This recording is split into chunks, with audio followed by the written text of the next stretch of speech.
इसका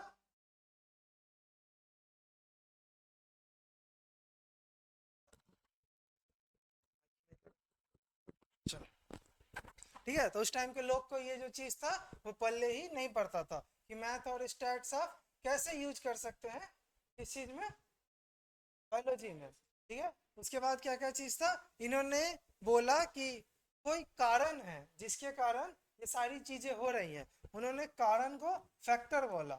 फैक्टर का हिंदी मतलब ही कारण ही होता है। ठीक है, तो उन्होंने बोला कि कुछ कारण है। अब उस टाइम इतना रिसर्च तो हुआ नहीं था कि कोई बता सके कि जीन एक चीज होता है, जीन क्रोमोसोम पे पाया जाता है, क्रोमोसोम सेग्रीगेट करता है, कितना बड़ा चीज हो गया। उस टाइम किसी को इस सब चीज का आइडिया ही नहीं था। ठीक है, तो चारों कारण को एक बार पढ़िएगा। अब हम लोग स्टार्ट कर रहे हैं आज के मुद्दा पे कि 1900 में क्या हुआ कि तीन साइंटिस्ट, कितने साइंटिस्ट, तीन साइंटिस्ट इंडिपेंडेंटली, ये वर्ड बहुत इंपॉर्टेंट है, इंडिपेंडेंटली क्या चीज किए कि उन्होंने मेंडल के रिसर्च को निकाला। ठीक है, क्यों निकाला, क्योंकि उस टाइम तक क्रोमोसोम का डिस्कवरी होना थोड़ा शुरू हो चुका था। ठीक है, उन्होंने देखा कि जो क्रोमोसोम जिस तरीका से सेल में, थोड़ा सा सेल डिवीजन याद है आप लोग को, थोड़ा बहुत, 19-20, एक ही क्रोमोसोम बना रहा है। एक स्पिंडल फाइबर होता है कि जाके ऐसे इधर से वाला और इधर वाला दोनों अटैच करता है और इसको तोड़ के अलग कर देता है। ठीक है,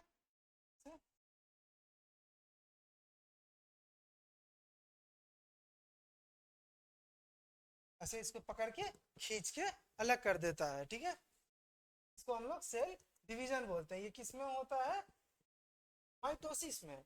किसमें होता है, माइटोसिस में। पर मियोसिस में क्या होगा, मियोसिस को थोड़ा याद करिएगा, मियोसिस से क्या बनता है, गैमिट्स का फॉर्मेशन होता है। इसका फॉर्मेशन होता है गैमिट्स का। उसमें डिप्लॉइड सेल इंटर करता है और चार हेप्लॉइड सेल बन के बाहर निकलता है। ठीक है, दो स्टेज होता है, मियोसिस 1 फॉलोड बाय मियोसिस 2।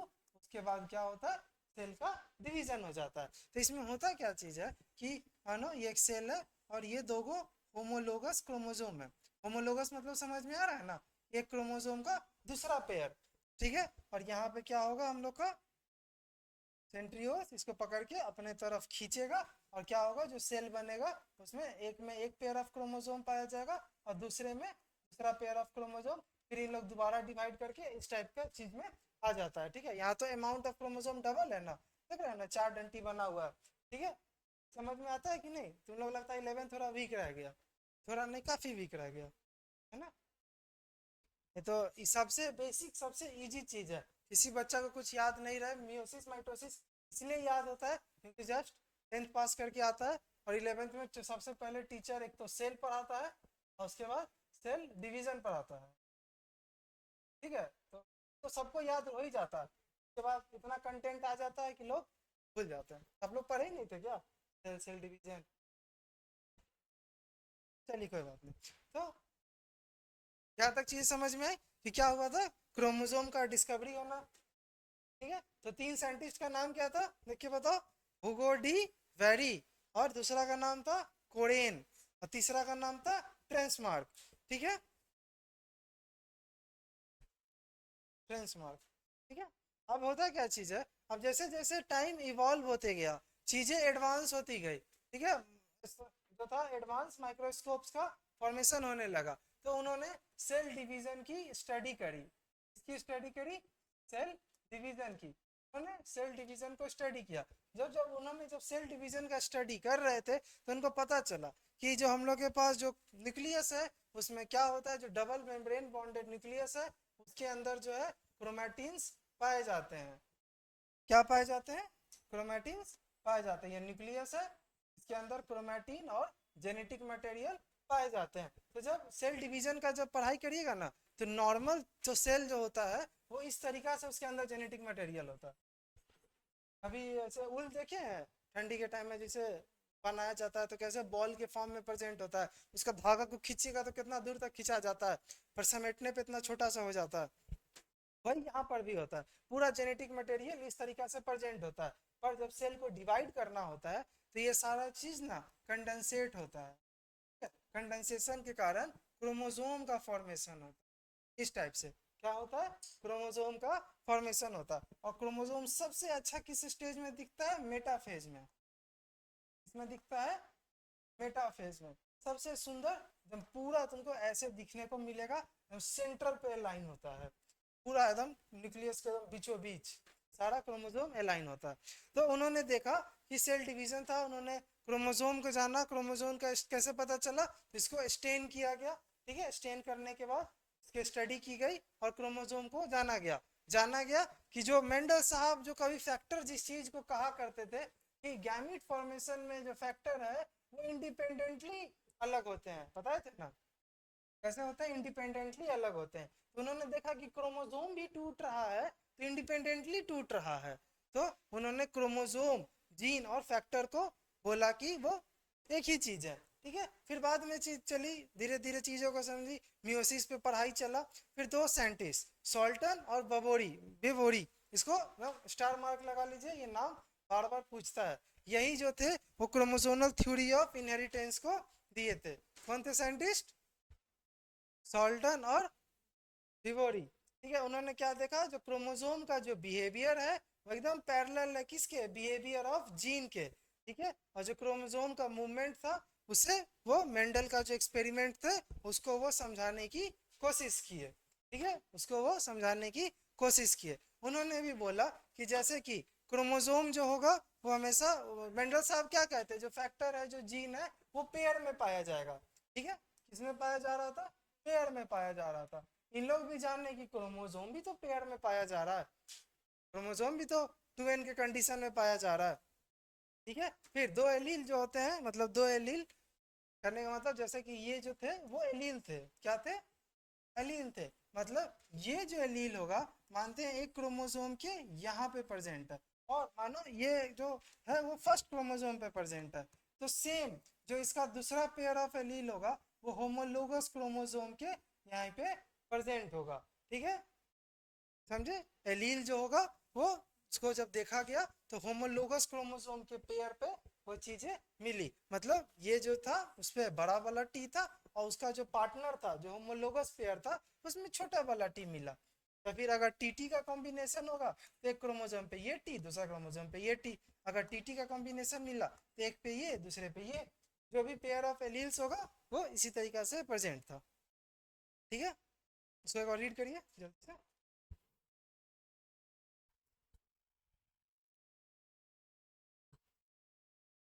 और इसी के मदद से वो सबसे पहले किस चीज को दिए, क्रोमोसोमल थ्योरी ऑफ इनहेरिटेंस को, क्या चीज दिए थे, segregation of the chromosome, segregation of the factor, वो इन्हीं सारी चीजों की बातें हैं। ठीक है, ये थोड़ा कॉम्प्लेक्स टॉपिक है इसलिए हम इसको लास्ट में पढ़ाएं, तो बहुत सारे चीजों को आप समझ चुके हैं। उसके बाद पन्ना पलटिए, comparison between the behaviour of chromosome और जीन दिया हुआ है, उसको खुद से पढ़िए, जो भी बताएं वो समझ में आएगा कि क्या क्रोमोसोम होता है और क्या जीन होता है।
आगे बढ़े। अब अगला जो चीज है उसका नाम है डोर्सोफिला एक्सपेरिमेंट। क्या नाम है? डोर्सोफिला एक्सपेरिमेंट। डोर्सोफिला होता क्या चीज है? इतना छोटा सा, देखो इतना छोटा सा मक्खी, देखिए मक्खी, मक्खी जैसा दिखता है, इतना बड़ा साइज में होता है, उसको हम लोग फ्रूट फ्लाई बोलते हैं। क्या बोलते हैं? Fruit fly. डोर्सोफिला एक्सपेरिमेंट को किया किसने था? टीएच मॉर्गन ने। और टीएच मॉर्गन ही जो थे सबसे पहला एक्सपेरिमेंटल प्रूफ दिए किसका? क्रोमोसोमल थ्योरी ऑफ इनहेरिटेंस का। क्या दिए? एक्सपेरिमेंटल प्रूफ किस चीज का? क्रोमोसोमल थ्योरी ऑफ इनहेरिटेंस का। अब मुद्दा है कि जैसे मेंडल साहब जो थे वो पी को चुने थे, तो मॉर्गन साहब मक्खी को ही क्यों चुने? इतना सारा चीज है धरती पे, मक्खी को ही क्यों चुने? कुछ कारण पता? देखो, सबसे पहला जो कारण था कि तो इजीली मीडियम में उसको ग्रो करना आसान था। ठीक है, लेबोरेटरी में मीडियम में, मीडियम मतलब कि उसको सारा खाना पीना रहने का जगह देंगे, तो बस उसको ग्रो करना है। तो लैब में उसको ग्रो करना इजी था, लैब में ग्रो करना इजी था। अब कोई भी चाहेगा कि अपना सहूलियत देखे, लैब में रह के आराम से एक्सपेरिमेंट करे, तो इसको लैब में ग्रो करना इजी था। दूसरा कि इसका जनरेशन गैप बहुत छोटा था और large number of progeny produce करता था। क्या प्रोड्यूस करता था? Large number of progeny. ठीक है, क्या प्रोड्यूस करता था? लार्ज नंबर ऑफ प्रोजेनी को ये प्रोड्यूस करता था।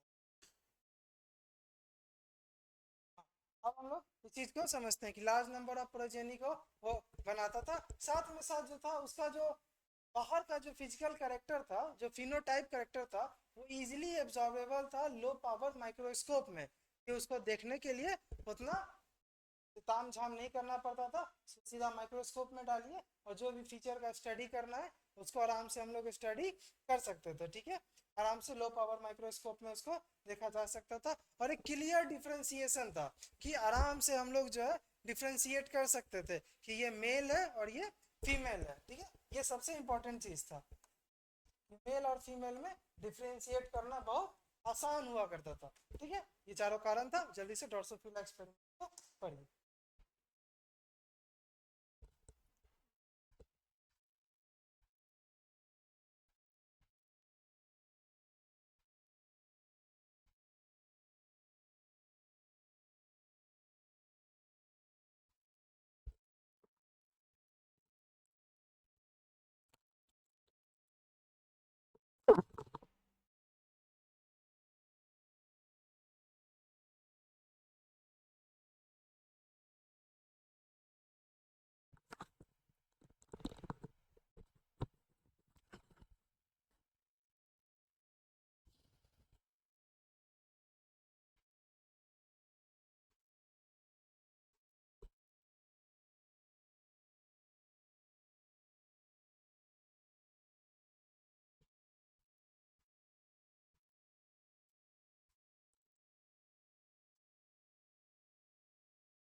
हो गया?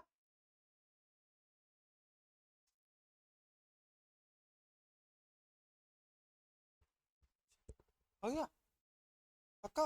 कोई चीज है जो छूटा हो या नहीं समझ में आया हो? अच्छा, अब लिंकेज होता क्या चीज है?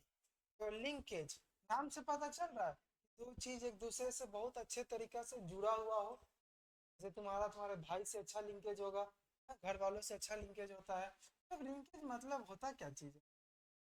जेनेटिक मटेरियल की अगर, तो मानो मैं एग्जांपल दे रहा हूँ, दो वो जीन है एक ही क्रोमोसोम में, दो जीन है वाला, ये वाला, दोनों में क्या लगता है कि लिंकेज या फिर दोनों में नजदीक का किसमें ज्यादा होगा? इसमें ज्यादा होगा, क्यों? क्योंकि बहुत पास पास है। ठीक है, और इसमें क्या होगा? दूर दूर है, तो लिंकेज जो होगा वो कम होगा। जो दोस्त दूर रहता है उसे बात करने के कारण, कम बात करने के कारण दोस्ती थोड़ा कमजोर हो जाता है। और जो फ्लैटमेट है जो बगल में उससे तो डेली बात होते रहता है। तो लिंकेज मतलब भी यही होता है। देखो कोई क्रोमोसोम है, अगर दो गो जीन अगर बहुत पास में लोकेटेड रहता है तो दोनों जो होता है एक दूसरे से काफी एक दूसरे से लिंक्ड होता है। लिंक मतलब क्या होगा कि जब मियोसिस के टाइम पता क्या चीज है, जब होमोलोगस क्रोमोसोम पेयर ना इस तरीका से रिकॉम्बिनेशन करता है, इस पॉइंट पे ना क्या होता है, जेनेटिक मटेरियल एक्सचेंज होता है। क्या होता है? रिकॉम्बिनेशन होता है। तुम अपने पेरेंट्स की तरह दिखते हो, तुम्हारा बोलने का तरीका पेरेंट्स की तरह है? अरे कम होगा ना, पूरा थोड़ी होगा। हाँ, तो उसी को नॉन पेरेंटल कैरेक्टर्स कहते हैं। कि यही रिकॉम्बिनेशन के कारण ही इस सारे क्रोमोसोम में से रिकॉम्बिनेशन होता है, जिसके कारण नॉन पेरेंटल कॉम्बिनेशन का फॉर्मेशन होता है। किसका फॉर्मेशन होता है? नॉन पेरेंटल रिकॉम्बिनेशन का मतलब जो जो मतलब जो गार्जियन है या फिर जो भी उसका पेरेंट्स होगा उससे जो है ये अलग दिखेगा। ठीक है, अलग कुछ ना कुछ कैरेक्टर में होगा। तो अगर दो जीन बहुत पास पास होगा तो लिंकेज के टाइम दोनों क्या होगा, एक साथ चला जाएगा। दोनों अगर पास पास होगा एक दूसरे से लिंक होगा तो रिकॉम्बिनेशन के टाइम बोलेगा कि तुम भी चल रहा है हम भी चलते हैं। पर अगर दोनों जीन एक दूसरे से बहुत दूर होगा तो क्या लिंकेज होगा, तो मे भी क्या पता यहीं से क्रॉसिंग ओवर होके चला जाए, एक जीन चला जाए दूसरा छूट जाए। ठीक है, इसी प्रोसेस को ही हम लोग लिंकेज कहते हैं। तो लिंकेज इन्वर्सली प्रोपोर्शनल किसके हो गया? डिस्टेंस के। इसके इन्वर्सली प्रोपोर्शनल हो गया डिस्टेंस के। मतलब डिस्टेंस अगर बढ़ाएंगे तो लिंकेज जो होगा वो घटेगा, मतलब उसके बीच में लिंकेज जो होगा वो कम होगा। अगर लिंकेज कम होगा तो रिकॉम्बिनेशन का जो चांसेस है वो भी कम होगा। तो इसका मतलब क्या हुआ कि जो रिकॉम्बिनेशन है वो भी किसके इन्वर्सली प्रोपोर्शनल है? लिंकेज के। जितना ज्यादा लिंकेज होगा डायरेक्टली प्रोपोर्शनल है रिकॉम्बिनेशन के। जितना ज्यादा लिंकेज होगा उतना ज्यादा क्या होगा, रिकॉम्बिनेशन होता है। ठीक है, जितना ज्यादा लिंकेज होगा उतना ज्यादा क्या होगा, रिकॉम्बिनेशन देखने को मिलता है। ठीक है, अब लिंकेज क्या क्या चीज है, चीज को थोड़ा समझते हैं हम लोग।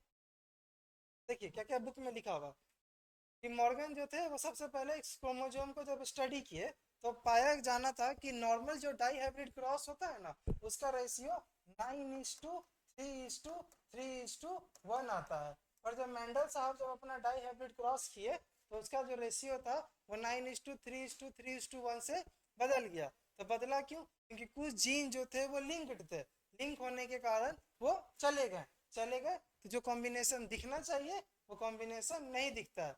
ठीक है, अब देखो जो parental gene combination was much higher than the non parental gene type. अगर लिंकेज होगा तो उसमें क्या होगा, अगर लिंकेज नहीं होगा तो पेरेंटल टाइप ज्यादा दिखेगा, अगर रिकॉम्बिनेशन हो गया तो नॉन पेरेंटल टाइप ज्यादा दिखेगा। ठीक है, उसे एक और रीड करो।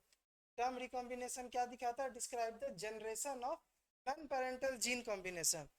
नॉन पेरेंटल जीन का कॉम्बिनेशन एक और रीड करो तब समझेगा, थोड़ा कॉम्प्लेक्स टॉपिक है लिंकेज फिर भी।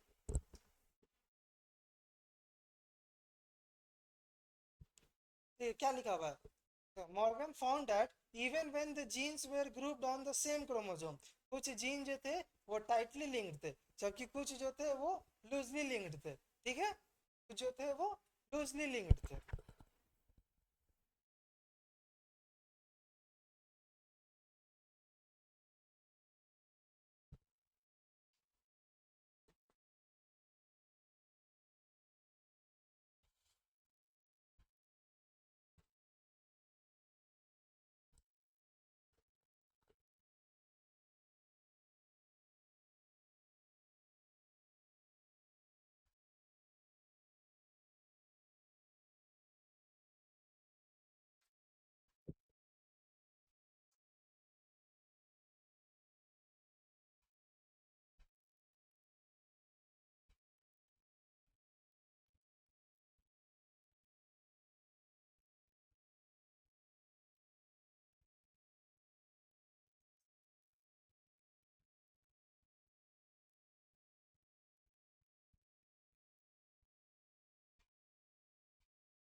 चलो इसको रीड कर लेना, आगे पढ़ते हैं। चलो अब मॉर्गन साहब के जो एक स्टूडेंट थे, स्टूडेंट का नाम दिया हुआ है, क्या नाम दिया हुआ है? Alfred student. ठीक है, जो एल्फ्रेड स्टूडेंट थे उन्होंने बोला कि ये जो रिकॉम्बिनेशन है वो किस पे डिपेंड कर रहा है कि जीन का लोकेशन कहाँ है क्रोमोसोम के ऊपर। जीन का लोकेशन कहाँ है क्रोमोसोम के ऊपर। और तो दो को जीन का था, उनका वो डिस्टेंस नाप दिए। ठीक है, और उसका जो यूनिट था वो सीएम था, सेंटीमीटर कोई नहीं बोलेगा, सेंट्री मॉर्गन। ठीक है, तो दो गो जो जीन का जो डिस्टेंस था वो किसके बेसिस पे था? सेंट्री मॉर्गन की। दो जीन एक दूसरे से कितना दूरी पे है, तो जितना ज्यादा दूरी होगा उतना ही कम लिंकेज होगा। ठीक है, डिस्टेंस डिक्रीजेस, लिंकेज इंक्रीजेस। ठीक है, distance between the gene and map their position on the chromosome.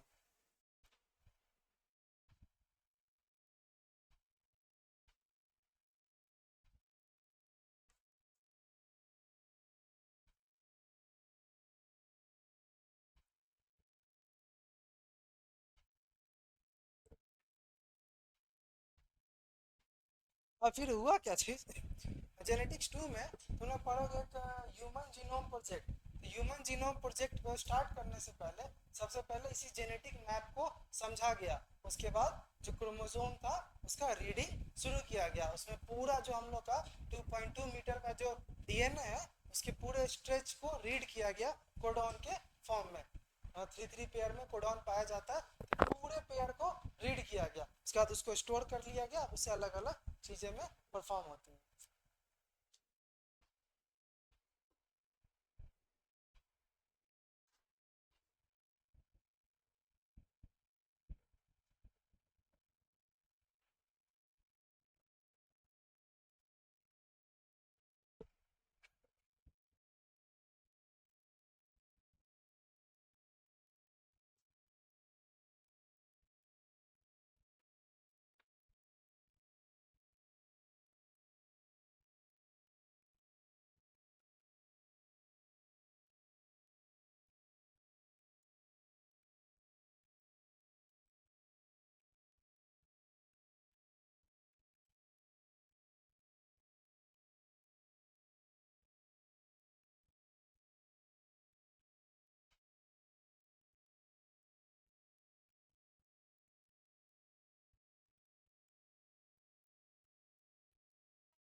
Second last topic, polygenic inheritance. नाम क्या चीज है? पॉली।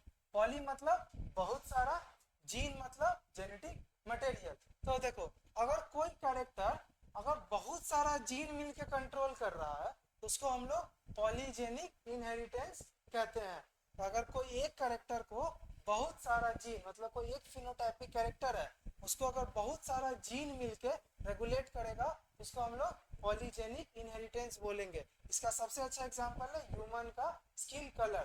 देखो, कोई आदमी पूरा गोरा भी हो सकता है, ठीक है, तो उसके पास ऐसा जीन पाया जाएगा। और कोई आदमी एकदम भूचट काला भी हो सकता है, एकदम अफ्रीकन निग्रो टाइप, जो एकदम काला हो। अब बाकी इंसान इसके बीच में कहीं रेंज करता है। कोई दो इंसान का स्किन शेड अलग अलग होता है ना, फिर कितना भी फ्रेंड सर्किल देख लो सबका स्किन शेड थोड़ा अलग अलग होता है। क्यों?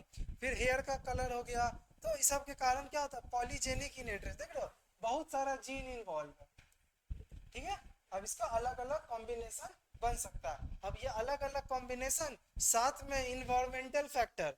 ठीक है, मानो तुम अच्छे खासे गोरे हो, हाँ, धूप में निकल गए, तो क्या होगा? जहाँ के ऊपर तक शर्ट है वहाँ गोरा रहेगा, जो नीचे रहेगा वो क्या हो जाता है? काला हो जाता है। क्यों हो जाता है? इन्वायरमेंटल फैक्टर यहाँ पे इफेक्ट करता है। इन्वायरमेंटल फैक्टर करता क्या चीज है? कुछ नहीं, जैसे धूप में निकले तो क्या होगा? सन रे पड़ेगा, मेलेनिन पिगमेंट निकलेगा और वहाँ का स्किन क्या हो जाएगा? काला हो जाएगा। तो थोड़ा बहुत इन्वायरमेंटल फैक्टर, बाकी जो जीन होगा, तो मल्टीपल जीन मिलके एक सिंगल फिनोटाइप को जब रेगुलेट करेगा उसी को हम लोग पॉलीजेनिक इनहेरिटेंस बोलते हैं। तीन या उससे ज्यादा, तीन जो होगा, जो ये देखिए, ये जो होता है ये रिसेसिव जीन होता है। ठीक है, ये वाला जो होता है वो रिसेसिव जीन होता है। ये जो ऊपर वाला लिखा हुआ है जो पूरा है, वो क्या होता है? चलो, ये वाला डोमिनेंट होता है। सॉरी, टंग टंग है, हाँ वही तो, टंग स्लिप कर गया मैंने। तो जो कैपिटल में लिखा हुआ है वो क्या होगा? डोमिनेंट होगा। इतना तो अभी तक पढ़े ही है। तो डोमिनेंट स्किन कलर जो नेचर बनाया है वो एकदम काला, जो नेचर बनाया है जो डोमिनेंट स्किन कलर होता है एकदम पूरा जेट ब्लैक, ठीक है। और जो रिसेसिव कलर होता है जो नेचर बनाया है वो एकदम गोरा, ठीक है, जैसे अंग्रेज होता है, ठीक है। तो अगर पूरा रिसेसिव कैरेक्टर आ गया तो पूरा गोरा, पूरा डोमिनेंट कैरेक्टर आ गया तो पूरा ही काला, और बाकी बीच में इंटरमीडिएट होता है, उसके कारण अलग अलग इंसान का अलग अलग कलर होता है। उसको जल्दी से रीड करके देखो, तेजी में रीड करना, तुम्हें बहुत स्लो रीड करता है। ना ना, डोमिनेंट काला है, जो नेचर बनाया है डोमिनेंट उसको काला कहते हैं, पूरा एकदम। देखो ना, पढ़ो ना, मिलेगा, पढ़िएगा तो मिलेगा।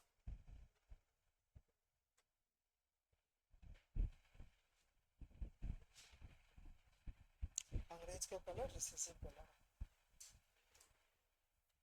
देखो काला को इसलिए डोमिनेंट बोला जाता है ना, काला कैंसर से बचाता है। स्किन पे काला को क्यों होता है? High amount of melanin pigment उसके स्किन पे होता है, तो उसके ऊपर अगर सनरे पड़ेगा उसको कैंसर नहीं होता है। और भी बहुत सारे फैक्टर्स होते हैं जो काला कलर को बहुत अच्छा बनाता है, इसलिए काला जो होता है वो डोमिनेंट होता है।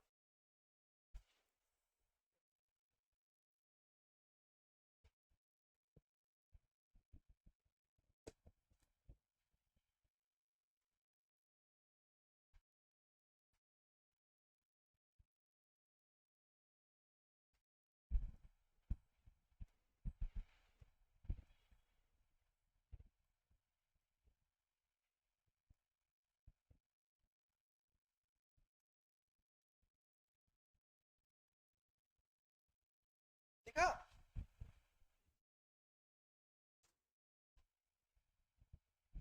ठीक है ना, ये जो है पूरा काला था, रिसेसिव जो है वो गोरा होता है।